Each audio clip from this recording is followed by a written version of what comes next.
Inform human, आप तक सच पहुंचे, यही हमारी कोशिश है।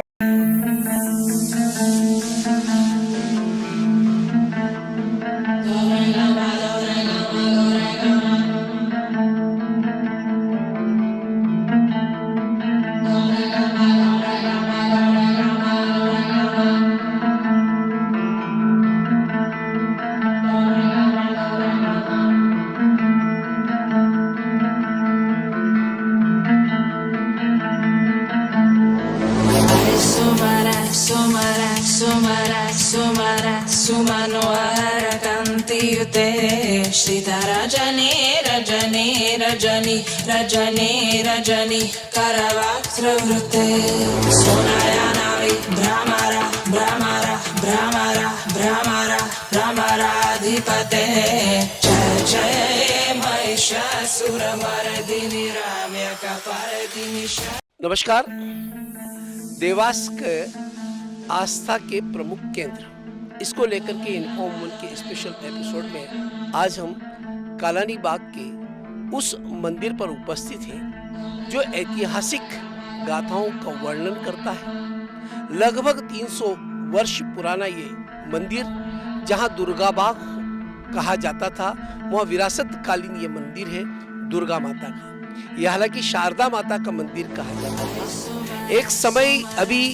लगभग 2-3 सदी में यह हालत थी इस मंदिर की, कोई दर्शन करने के लिए यहाँ आता नहीं था। परंतु कहते हैं ना कि देवी जिस पर कृपा करती है वही मंदिर का असली निर्माण कर सकता है, मंदिर का जीर्णोद्धार कर सकता है और देवी की आस्था का, ईश्वर की आस्था के प्रतीक को जनमानस तक पहुंचा सकता है। ऐसा ही कृत्य कालानी बाग में के पार्षद भी रहे, देवास के नहीं पूरे प्रदेश के एक दिग्गज नेता है और वर्तमान में भारतीय जनता पार्टी के जिला अध्यक्ष है राजीव खंडेलवाल जी। राजीव खंडेलवाल जी के रचनात्मक चिंतन और आध्यात्मिक आस्था का जो उनमें भाव है, उन्होंने जैसे ही बड़े पद को संभाला, बड़े कृतित्व को संभाला, राजनीति के माध्यम से सेवा करने का जो उनका संकल्प है, उस संकल्प का पहली अवधारणा थी कि दुर्गा बाग अर्थात कालानी बाग के इस ऐतिहासिक दुर्गा मंदिर, राजराजेश्वरी का मंदिर कहा जाता है, पहले शारदा माता की यहाँ पर मूर्ति हुआ करती थी जो आजकल के उज्जैन में बड़ा गणपति के वहां पर विराजित है। तो ये एक नव प्रयास किया है, जहां लोग आने से डरते थे, आज ये देवास का प्रमुख आस्था का केंद्र बना हुआ है। हम जानेंगे राजीव खंडेलवाल जी से कि किस तरह से इस मंदिर के जीर्णोद्धार की संकल्पना आपके मन में आई और किस तरह से, किस प्रयास के साथ आपने इस मंदिर का जीर्णोद्धार किया है। 2004-05 में मैं जब पहली बार पार्षद बना, कई वर्षों तक मेरा माता मंदिर में आना जाना रहा और कई प्रकार के यहाँ पर वार्षिक आयोजन भी होते रहे। लेकिन जब मेरे पार्षद कार्यकाल का अंतिम समय चल रहा था, जब मुझे ऐसी परिकल्पना आई कि एक हनुमान मंदिर का निर्माण इस परिसर में किया जाना चाहिए और उस हनुमान मंदिर के निर्माण के साथ जब मैंने यहाँ भूमि पूजन किया और भूमि पूजन करने के बाद जब सभी लोगों से चर्चा की और बातचीत की, तो निश्चित रूप से माँ की प्रेरणा से ही, माँ के आशीर्वाद से ही पुनः निर्माण का काम दुर्गा माता मंदिर राजराजेश्वरी में प्रारंभ हुआ और निश्चित रूप से वो राजराजेश्वरी का पुनः निर्माण जागृति के साथ कालानी बाग वासियों के सभी के सहयोग से बहुत अच्छे से यहाँ संपन्न हुआ। और मुझे तो इस बात की खुशी है कि माँ की प्राण प्रतिष्ठा के साथ हमने पुनः राजराजेश्वरी मंदिर में भगवान की आराधना, कालानी बाग वासियों का नियमित यहाँ पूजा पाठ करना और नियमित लोगों का आना यहाँ प्रारंभ हुआ, जिससे चेतना का केंद्र भी बना और माँ राजराजेश्वरी के आशीर्वाद से ही इस क्षेत्र का संपूर्ण विकास कर पाया। इस क्षेत्र में जितने भी धार्मिक स्थल थे उनको पुनः निर्माण कर पाया, नवीन परिसरों का निर्माण हुआ और इस तरीके से राजराजेश्वरी दुर्गा माता मंदिर की पुनः प्रतिष्ठा करके और भव्य मंदिर की आकार आया। ये कितने वर्ष पुराना मंदिर माना जाता है? कब इसका निर्माण हुआ? निश्चित रूप से ये मंदिर तो करीब 2 दशक पुराना है। राजा जो यहाँ के बड़ी पाती के राजा हुआ करते थे, ये उनकी कुल देवी का मंदिर था और उनकी कुल देवी के मंदिर को राजराजेश्वरी दुर्गा बाग के नाम से जाना जाता था। पर कुछ उस समय की घटनाओं के साथ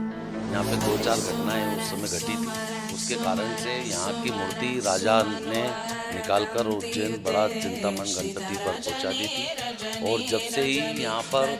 कई प्रकार के लोगों ने इस मंदिर को तोड़कर कुछ नवीन प्रकल्प प्रारंभ करने की कई परियोजनाएं इसमें बनी, लेकिन भगवती को यहाँ सदैव विराजमान होना था और सदैव विराजमान के साथ उनको यहीं प्रतिस्थापित रहना था। इस कारण से इसका कभी स्वरूप में कोई कमी नहीं आई। ये जीर्ण शीर्ण जरूर हुआ था, पर माता जी का स्थान और माता जी की चेतना का केंद्र ये बना रहा और उसको पुनः प्रतिपादित करते हुए माता जी के आशीर्वाद से ही मुझे मन में प्रेरणा आई कि इस प्रकार का काम अगर हो सकता है तो सबके सहयोग से मैंने करने का एक छोटा सा प्रयास किया है। नवरात्रि के आज द्वितीय दिवस है। हम कालानी बाग के दुर्गा मंदिर राजराजेश्वरी मंदिर में हैं और जहां हमारे साथ भारतीय जनता पार्टी के जिला अध्यक्ष और इस मंदिर के जीर्णोद्धार में एक बड़ी भूमिका निभाने वाले राजीव खंडेलवाल जी हैं। साथ में हमारे बीच में आज राहुल शर्मा जी हैं। राहुल शर्मा जी के बारे में ये देखा है हम लोगों ने, प्रत्यक्ष इसका रूप से देखा है कि जब ये मंदिर में कोई नहीं आते थे तब आप यहाँ पर नवरात्रि के समय पर और माँ दुर्गा शारदीय नवरात्रि में आप दुर्गा की स्थापना करते थे, घट स्थापना करते थे और बड़े गरबे के साथ और बड़े 9 दिन तक धूमधाम रहा करता था। तो राहुल शर्मा जी बताइए कि उस समय कैसी स्थिति थी इस मंदिर की और उस समय आप जब काम यहाँ पर घट स्थापना करते थे तो क्या माहौल रहता था? प्रारंभ में जब इस कॉलोनी का निर्माण हुआ तब ये क्षेत्र, जैसा राजू भैया ने बताया, दुर्गा बाग कहलाता था और ये दुर्गा मंदिर था रियासतकालीन। लेकिन कुछ तत्कालीन घटनाओं के कारण यहाँ की मूर्ति जो है वो उज्जैन बड़े गणपति पे चली गई। उसके बाद ये कालानी सेठ ने खरीद ली ज़मीन और ये मंदिर भी उनके अंडर में आ गया और इसको नगर निगम में कम्युनिटी हॉल शो कर दिया गया। फिर हम लोग आए यहाँ तो कुछ प्रेरणा हुई अंदर से कि शायद मंदिर है। पहले हम गणेश जी बिठाने के लिए कालानी सेठ से चाबी लाते थे, गणेश जी बिठाते थे वो वापस उनको चाबी दिए आते थे। फिर बाद में भगवती की प्रेरणा से ऐसा कुछ हुआ कि मंदिर है और मंदिर की स्थापना करना चाहिए, मंदिर के लिए लगे अपन लोग। तो क्षेत्रीय रहवासियों के सहयोग से हमारे जगदीश जी पवार, वेयन चौहान, कई पुराने साथी नहीं रहे, सोनिया जी, सब लोगों ने मिलकर इसके लिए प्रयास किए और उसी श्रृंखला में हम लोगों ने यहाँ सार्वजनिक कार्यक्रम करना प्रारंभ किए ताकि ये मंदिर देवास वालों की और लोगों की निगाहों में आ सके। और माँ भगवती की कृपा से होने वाले कार्यक्रम बड़े रूप लेते गए। देवास में इस मंदिर की पहचान बनी, लोग पहचानने लगे कि नहीं यार वहाँ दुर्गा माता का मंदिर है। बाद में हमारे तत्कालीन पार्षद और भाजपा जिला अध्यक्ष राजू भैया ने और हमारी रेखा दीदी वर्मा ने अपने प्रयासों से इस मंदिर का जीर्णोद्धार करवाया और आज ये पूरा श्रेय उनको रहता है कि मंदिर आज सुंदर रूप में यहाँ खड़ा हुआ है। आज मंदिर की जो चेतना है, मंदिर में जो आस्था का केंद्र है, कई यहाँ पर भागवत कथाएं भी हो चुकी है और भागवत कथा कराने में सबसे पहला श्रेय हमारे प्रतीक सोलंकी जी ने यहाँ पर सबसे पहली भागवत कथा करवा करके इस मंदिर में कहते हैं ना कि भागवत कथा होती है तो वहाँ से वास्तु की जो दोष होते हैं वो अपने आप दूर हो जाते हैं। हालांकि भगवती का जब मंदिर होता है वास्तु दोष तो रहता ही नहीं है। प्रतीक जी, आपने किस तरह का इसमें प्रयास किया? इसमें जैसा कि राजू भैया ने बताया कि हम लोग एक पूरा मतलब हमारा एक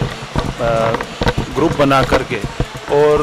सब लोगों के सहयोग से ऐसा एक मन में प्रेरणा आई और कुछ बड़ों के आशीर्वाद से ऐसा मन में प्रेरणा आई कि यहाँ पर कुछ एक भागवतिक कार्यक्रम होना चाहिए। और फिर उसके बाद हम लोगों ने मिलकर, राजू भैया, राहुल भैया, सब लोगों ने मिलकर हम लोगों ने प्लान किया और यहाँ पर एक भागवत कथा हम लोगों ने कराई। और उसके बाद जैसा कि भैया ने बताया कि जीर्णोद्धार हुआ। जीर्णोद्धार के बाद वो 22 फरवरी की एक तारीख होती है हमारे जीर्णोद्धार की, तो वो प्रेरणा भी एक थी कि उस दिन पे हमको एक कथा करानी है। और उसको लेकर के हम आगे बढ़े कि हर साल उस तारीख पर एक कथा होती रहे, उसको लेकर हमने फिर कथा कराई और लोगों को काफ़ी आनंद भी आया उसके अंदर, और माता रानी के आशीर्वाद से वो सफल कथा भी हुई यहाँ पर। राजू खंडेलवाल जी से मेरा एक बड़ा प्रश्न है, ऐतिहासिक प्रश्न है कि यहाँ शारदा जो माता की मूर्ति थी, ये मेयर वाली शारदा माता के समान दिखाई देती थी। कई बार हमने प्रयास किया, कई लोगों ने प्रयास किया, तो क्या कारण रहा? लोग अक्सर देवास में यह बात करते हैं कि वो मूर्ति किन कारणों से नहीं आ पा रही है, क्या कारण है? हमने उसको लाने का प्रयास भी किया, पर क्यों असफल रहे? निश्चित रूप से हमने जब मंदिर पुनर्निर्माण की बात की, जब मैंने खेड़ापति मंदिर बाबा हनुमान जी की भूमि पूजन किया और उसके बाद माँ से आराधना की, क्योंकि ऐसी भ्रांति थी कि कोई भी मंदिर निर्माण करता है पर वो पूर्ण नहीं हो पाता है, तो मैंने माँ से ऐसे आराधना की, माँ आपका जो परिसर है उसको स्वच्छ और सुंदर बनाने की मेरी परिकल्पना है, उसको आपके आशीर्वाद से मैं साकार करना चाहता हूँ, मेरा कोई इसमें दूसरा उद्देश्य नहीं है। तो बजरंगबली के मंदिर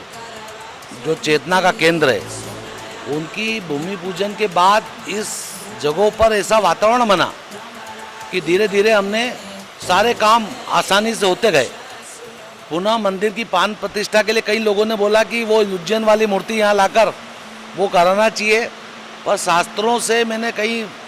ज्ञाताओं से भी बात की, पंडितों से भी बात की, पुराने धर्म बंधुओं से भी बात की, तो उनका कहना था कि भगवान अपनी स्वयं की इच्छा से कहीं भी विराजते हैं, अगर वो उनकी इच्छा से वहाँ विराजने चले गए तो पुनः उनका यहाँ लाना, कोई बहुत स्थापना करना, वापस कोई वहाँ स्थापना हो चुकी है। इसलिए मैंने भी भगवान से कहा कि भगवान का रूप है माँ, तो माँ से ही प्रेरणा लेके यहीं आशीर्वाद प्राप्त किया और नई मूर्ति राज राजेश्वरी की प्राण प्रतिष्ठा के कार्यक्रम के साथ यहाँ विराजमान हुई, और जब से चारों चहुमुखी विकास और चहुमुखी आनंद का माहौल इस वार्ड में बना रहता है और धर्म विधान के साथ गतिविधियाँ निरंतर चलती रहती हैं। ये एक बहुत बड़ी बात है कि यहाँ पर एक देवास में एक भ्रांति बनी हुई थी, कई चर्चाएं का विषय बना हुआ था कि शारदा माता की जो मूर्ति यहाँ पर ऐतिहासिक कालीन रही है और वो प्रतिमूर्ति बिल्कुल मैयर वाली शारदा माता की प्रतिमूर्ति है, और उसका प्रयास भी कई लोगों ने किया है इस बीच में कि उसे लाया जाए, पर वो अनिष्ट भी हुआ है, ये भी हमें जानकारी मिली है। तो जब राजू खंडेलवाल जी ने हनुमान जी की मूर्ति की स्थापना मंदिर बना करके यहाँ पे की, तो एक चेतना का वातावरण और अध्यात्म का वातावरण यहाँ अपने आप निर्मित होने लगा, और उस वातावरण के साथ जब आपने इसका जीर्णोद्धार किया तो किसी तरह की बाधा उत्पन्न नहीं हुई। उसके पहले जिन्होंने भी प्रयास किया होगा तो वो ऐसा बताते हैं कि वो कई बाधाएं उत्पन्न हुई, कई तरह के चमत्कार भी यहाँ पर दिखाई दिए, अदृश्य चमत्कार भी यहाँ पर दिखाई दिए हैं। तो ये एक बहुत बड़ी बात है कि जब राजू खंडेलवाल जी ने धर्मशास्त्रों से, धर्म के ज्ञाताओं से जब बात करी तो उन्होंने कहा कि वो विधिवत उज्जैन में अगर शक्ति पहुँच चुकी है तो उनकी इच्छा के बगैर वो आ नहीं सकती, तो वहाँ विधिवत रूप से प्राण प्रतिष्ठित हुई है और आज वो उज्जैन में महाकाल के सामने एक पूजित मूर्ति के रूप में और आस्था का केंद्र।